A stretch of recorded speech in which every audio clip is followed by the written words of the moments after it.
Olá, cursistas! Sejam muito bem-vindos. É um prazer estar aqui com vocês. Meu nome é Gustavo Linhares Leles Frota. Trabalharemos a disciplina Introdução à Informática e Sistemas de Informação.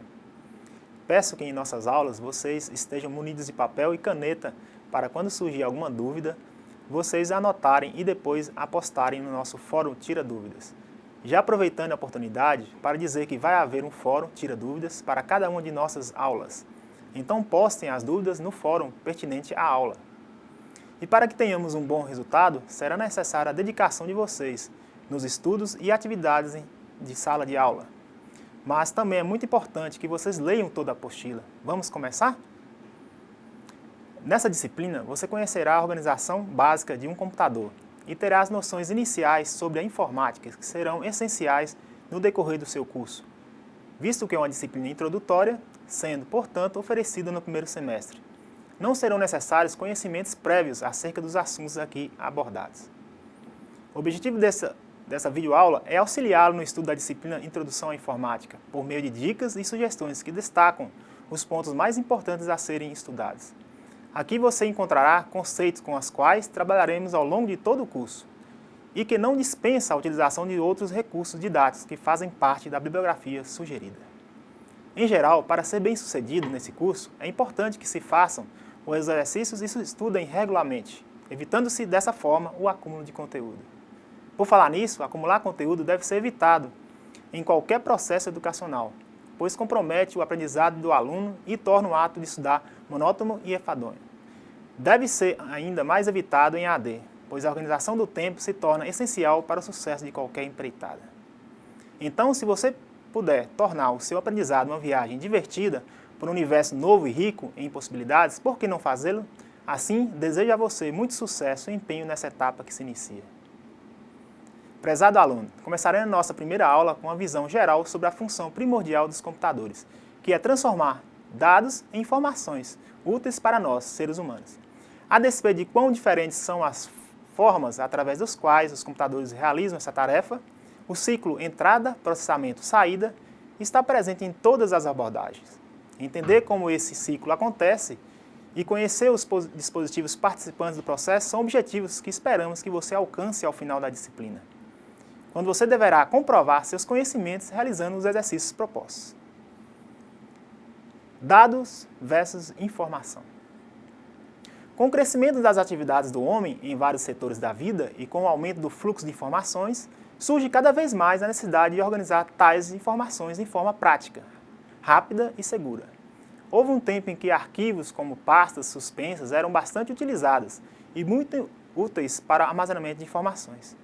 Atualmente, esse tipo de recurso não atende à necessidade de armazenamento e organização dos dados, devido à grande produção de informações ao tempo e desperdiçado em pesquisas.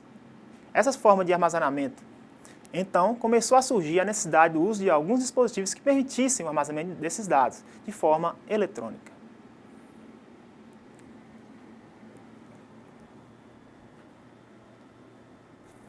Mas o que são dados? Dados são conjuntos de informações em estado bruto, que através de determinados processos se transformam em informação. Ou seja, os dados por si só não apresentam significado útil para o ser humano. São apenas símbolos, letras ou números. Um exemplo ilustrativo é o processo de criação de texto com o editor de texto. Quando inserimos os caracteres que irão compor o texto, letras, números e caracteres especiais, esses individualmente não possuem significado útil para o ser humano. Entretanto, ao ser agrupado sob a forma de um texto, o conjunto passa a expressar algum significado. Se torna, com isso, informação. Mas o que é informação? Informação é um conjunto de resultados que são obtidos após um processamento e que geralmente possui significado, de forma a ser útil em algum processo de atividade humana. Muitas pessoas associam o conceito de informação ao uso de computador de forma indissociável. Entretanto, a transformação de dados em informação acontece desde os primórdios da humanidade. O que o computador realiza, na verdade, é o processamento automático de dados, que pode ser definido como qualquer atividade que, utilizando informações ou dados, efetua transformações para obter novas informações ou dados, como resultado. Voltando ao exemplo do editor de texto, as transformações envolvidas na criação do texto seriam o agrupamento e a formatação dos dados para formar o texto completo. Desta definição, da principal função do computador, podemos derivar uma definição para o próprio computador.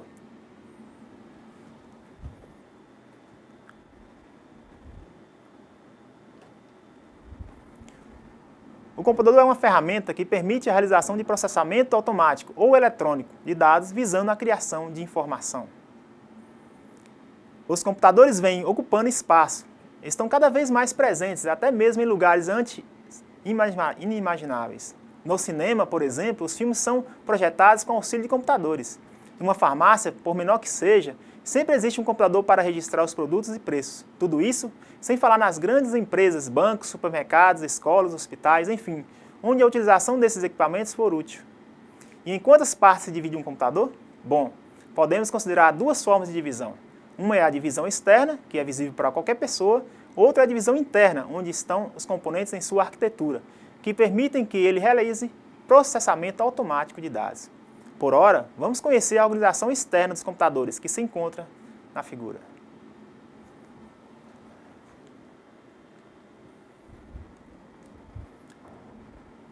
Bom, podemos considerar duas formas de divisão. Uma é a divisão externa, que é visível para qualquer pessoa, e a outra é a divisão interna, onde estão os componentes que suas arquitetura que permite que ele realize processamento automático de dados. E em quantas partes se divide um computador? Bom, podemos considerar duas formas de divisão. Uma é a divisão externa, que é visível para qualquer pessoa, a outra é a divisão interna, onde estão os componentes de sua arquitetura que permitem que ele realize processamento automático de dados. Por ora, vamos conhecer a organização externa dos computadores, que se encontra na figura. Na divisão ilustrada, encontramos dispositivos bastante conhecidos no nosso dia a dia. Temos o teclado, útil para a entrada de dados no computador, o mouse, também usado para inserir comandos de clique e posicionamento dentro do computador, o monitor, utilizado para apresentar as informações geradas dentro do computador para o usuário, o gabinete, que contém um conjunto de componentes e dispositivos responsáveis pelo processamento e funcionamento do computador e equipamentos auxiliares. Os computadores podem ser classificados de acordo com seu porte e funcionalidade. Uma classificação simples pode ser feita assim: computadores de porte manual, ou PDAs, notebooks ou computadores portáteis, computadores de mesa ou desktops, e mainframes ou computadores de grande porte, e os supercomputadores. Vale citar que, por conta das inserções existentes entre funcionalidades de dispositivos eletrônicos, temos, por exemplo, telefones celulares atuando como computadores, os smartphones. Com isso, torna-se um tanto complexa uma divisão em categorias distintas. Veja alguns exemplos de computadores. Processamento de dados. Como falamos anteriormente, a função primordial do computador é a transformação de dados em informações úteis para nós, seres humanos. Mas como é realizada essa transformação? Em linhas gerais, podemos definir o ciclo de processamento do computador como composto por três etapas básicas: entrada, processamento e saída. Na etapa de entrada, os dados são inseridos de forma eletrônica no computador, através de dispositivos projetados para essa finalidade, chamados de dispositivos de entrada. Na etapa de processamento, os dados são manipulados internamente no computador de forma a gerar os dados de saída, ou informação que são visualizadas através de dispositivos de saída.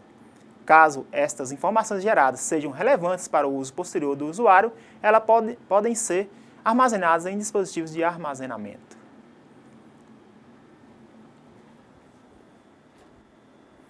Processamento de dados. Dados de entrada. Os dispositivos envolvidos nesse processo são muitos, sendo que a figura nos dá uma ideia de tamanha diversidade existente.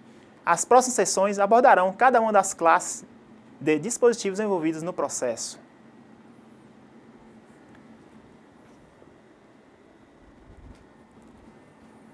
Os dispositivos de entrada permitem ao usuário comunicar-se com o computador. Podem ser utilizados para recolher dados de entrada fornecidos pelo usuário e emitir comandos. O teclado, o mouse ou o joystick são exemplos de dispositivos de entrada. Processamento. A unidade de processamento central, ou CPU, é o processador dispositivo principal de um computador. O processador processa instruções, efetua cálculos e gera fluxo de informação. A CPU está para um computador assim como o cérebro está para o ser humano. O processador é o responsável pela execução das instruções do programa, software, recorrendo a todos os componentes de arquitetura envolvendo para realizar as tarefas que não dependem exclusivamente de si. Leitura do teclado, impressão, apresentação no monitor, etc. Podemos então dizer que o processador recebe dados de entrada, efetua operações com eles e desenvolve as informações através dos dispositivos de saída. A saída. Os dispositivos de saída permitem que o computador se comunique com o usuário.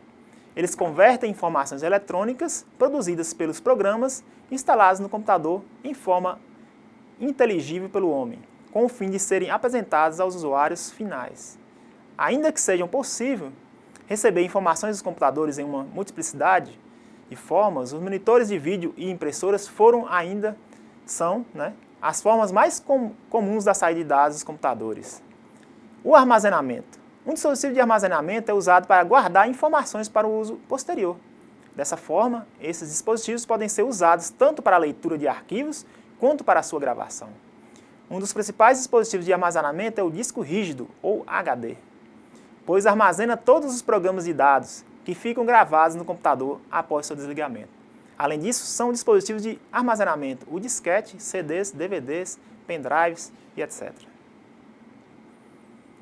Evolução dos computadores.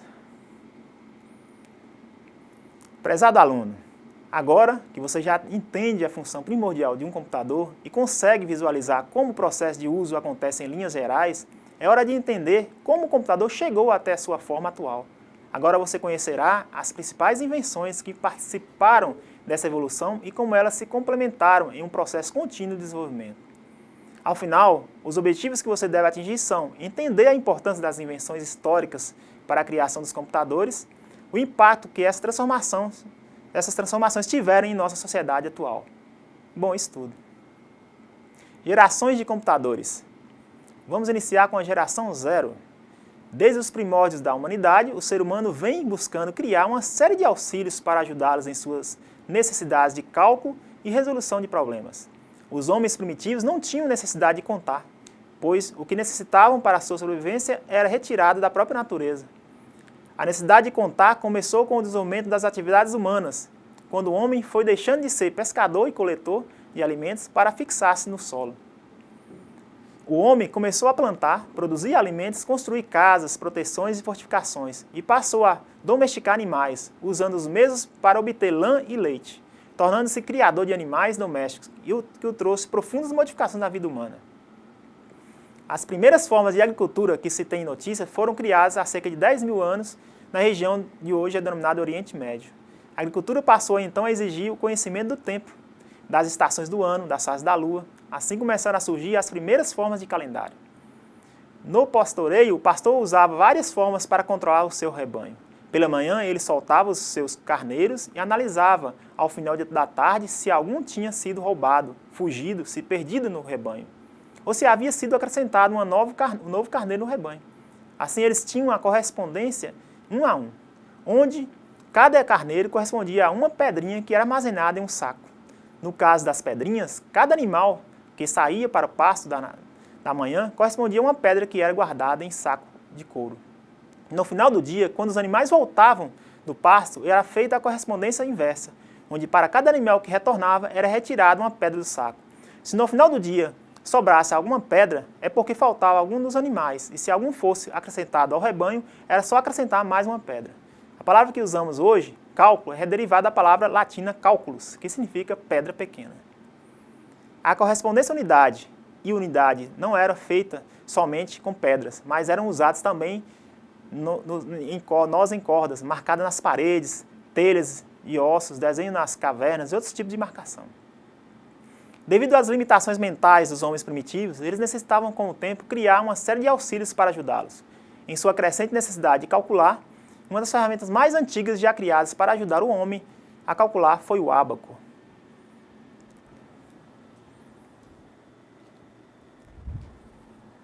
O ábaco surgiu aproximadamente há 4.000 anos antes de Cristo.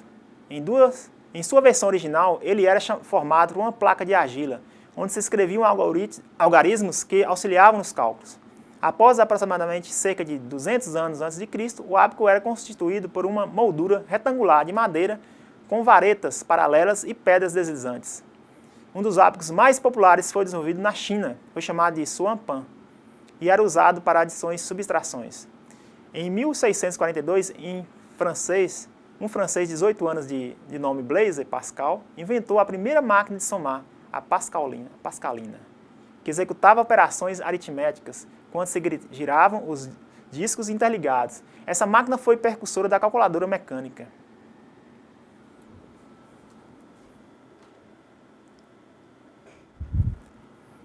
Entre 1802 e 1822, Charles Babbage, 1792 a 1871, um matemático e engenheiro britânico, construiu a máquina de diferenças, que baseava-se também no princípio de discos giratórios e era operada por uma simples manivela.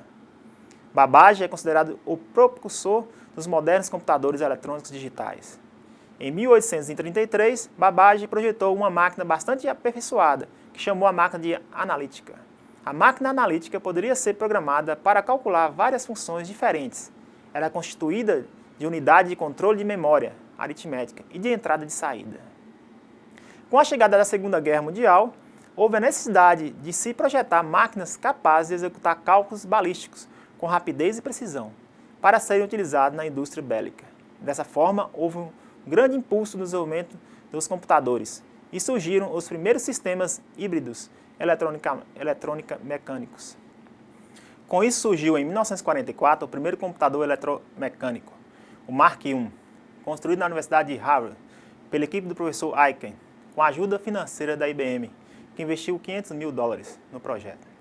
Esse computador era controlado por programa e usava o sistema decimal. Tinha cerca de 15 metros de comprimento, 2,5 metros de altura e era envolvido por uma caixa de vidro e de aço inoxidável brilhante. Após ele, foi iniciado o projeto de um computador totalmente eletrônico, iniciando-se a primeira geração de computadores. A primeira geração de computadores é marcada pelo surgimento dos primeiros computadores eletrônicos. Um grande número de projetos foram implementados, baseados na utilização de relés e válvulas eletrônicas para a realização de cálculos automaticamente. Os relés são eletroímãs cuja função é abrir ou fechar contatos elétricos com o intuito de interromper ou estabelecer circuitos. Já a válvula é um dispositivo que produz a corrente elétrica num só sentido. Uma das grandes vantagens da primeira geração em relação às máquinas eletromecânicas era, sem dúvida, a maior velocidade de processamento. Entretanto, por serem todos baseados em tecnologias de válvulas eletrônicas, normalmente quebravam após não muitas horas de uso, devido ao alto aquecimento que as válvulas alcançavam em pouco tempo de uso.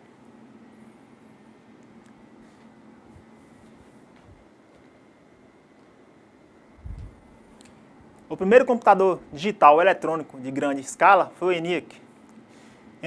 Entrada de dados do ENIAC era baseada na tecnologia de cartões perfurados. Os programas eram modificados através de reconfigurações de circuito. O ENIAC realmente possuía dimensões gigantescas. Veja o ENIAC em números: 18 mil válvulas, 70 mil resistores, 10 mil capacitores, peso 30 toneladas, área 1.400 metros quadrados, consumo 140 kW de potência, 5.000 edições ou 300 multiplicações por segundo.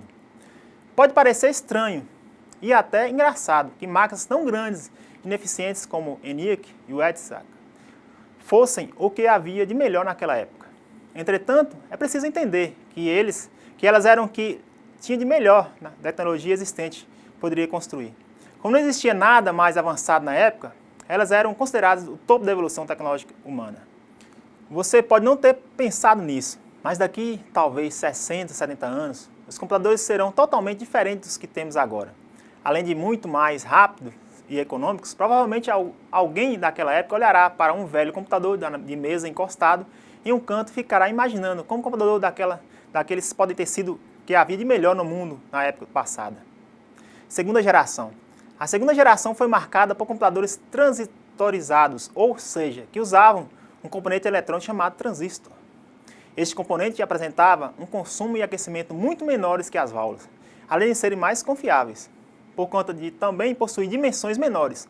Sua adoção contribuiu para uma redução do tamanho dos computadores da época.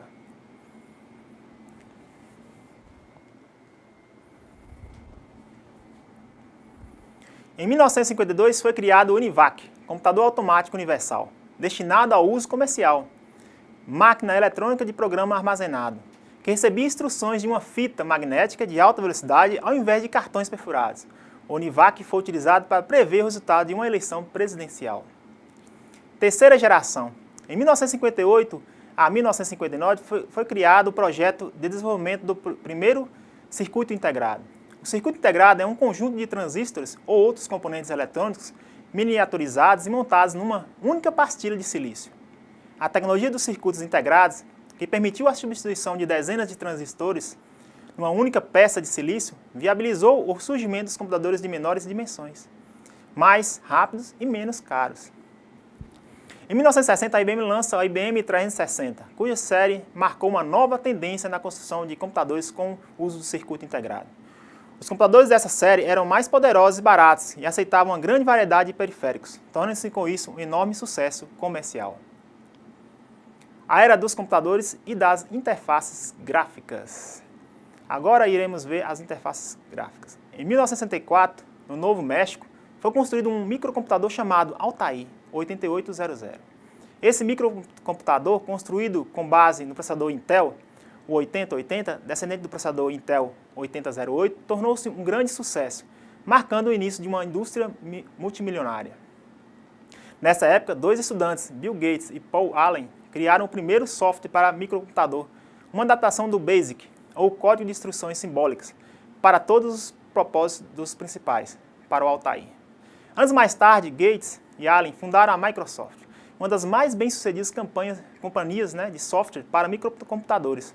Marcaram o início da área de popularização dos computadores para usuários domésticos. Steve e Steve Jobs formaram em 1976 uma pequena empresa, a Apple, onde construíram numa garagem de fundo de quintal o Apple I. Um ano depois, um novo e melhor projeto surgiu, o Apple II, primeiro microcomputador com grande sucesso comercial. E mais tarde, o Apple III. A Apple se tornou uma das maiores fabricantes de microcomputadores e expandiu rapidamente. Percebendo o rápido crescimento da Apple, a IBM, sua concorrente, começou a ficar apreensiva, dado que até então ela era a maior fabricante de computadores e líder no mercado mundial. Até ver o sucesso da Apple, a IBM nunca acreditou que microcomputadores seria um mercado rentável, sendo acreditando que o lucro residia nas grandes mainframes empresariais. Dessa forma, firmou-se uma acirrada disputa que permitiu que milhares de pessoas possuíssem computadores pessoais em suas casas. Entretanto, ainda havia um problema. Todos os computadores da época possuíam a chamada interface de linha de comando, ou seja, a forma através da qual o usuário interagia com os computadores. Era sempre usando comando inseridos via teclado em uma tela geralmente de baixa resolução. Com o uso cada vez mais crescente dos computadores por pessoas com pouco conhecimento de informática, começa a existir a necessidade de criação de uma forma mais fácil de interação com o sistema. Em uma visita ao laboratório da Xerox, Steve Jobs, da Apple, entrou em contato com a tecnologia de ponta que estava sendo desenvolvida. A interface gráfica, o mouse, um dispositivo apontador, foi ridicularizado na época. Percebendo o imenso potencial de usabilidade que tais dispositivos teriam, Steve passa a exigir dos seus projetos, dos seus computadores, o uso da interface gráfica, culminando em 84 com o lançamento do Macintosh, a linha de computadores mais conhecida da empresa. Posteriormente, a Microsoft lança o Windows 1.0, que foi uma interface gráfica para MS-DOS e era executado no IBM PC. Essa interface evoluiu para novas versões, combinando no Microsoft Windows, um sistema utilizado por milhões de usuários ao redor do mundo. Hoje, existe uma clara tendência por computadores cada vez menores, mais rápidos, com interface cada vez mais intuitiva, com o uso de dispositivos de fácil interação com o usuário, com telas sensíveis ao toque, por exemplo. E com isso, encerramos o assunto da nossa primeira videoaula. Eu espero que vocês tenham gostado e que tenham absorvido ao menos um pouco o que vimos aqui hoje. Lembre-se de acessar a sala virtual, participar dos fóruns e postar suas dúvidas. E não se esqueça dos estudos da apostila. Por enquanto é só. Bons estudos e até a próxima.